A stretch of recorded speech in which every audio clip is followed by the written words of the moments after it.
আসসালামু আলাইকুম। আশা করি আল্লাহর রহমতে সবাই ভালো আছেন। আমিও ভালো আছি, আলহামদুলিল্লাহ।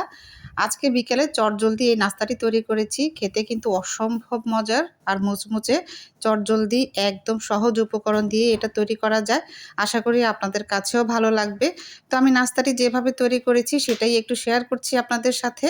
আমি প্রথমে একটি গ্রেটার নিয়ে তারপর এই গ্রেটারের এই অংশটা দিয়ে আমি কুচি করে নিয়েছি কিছু সংখ্যক আলু।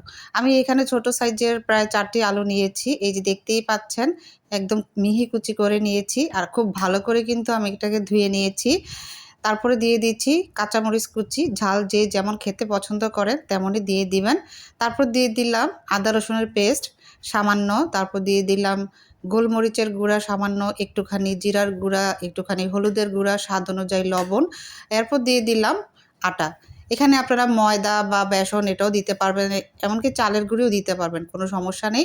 তো যাই হোক খুব ভালো করে আমি মেখে নিয়েছি এগুলোকে। এরকম যখন আঠালো টাইপ হবে তখন কিন্তু এগুলোকে ভেজে নিতে হবে। আর আমি আগেই চুলাতে তেল গরম হতে দিয়েছিলাম। এই যে দেখতে পাচ্ছেন এগুলো কিন্তু উল্টে পাল্টে লালচে ব্রাউন করে আমি ভেজে তুলবো।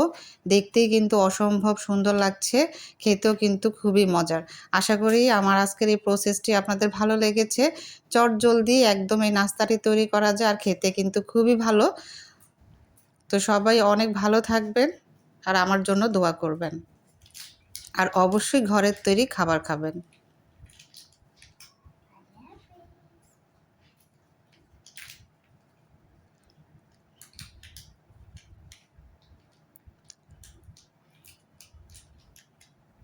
আল্লাহ হাফিজ।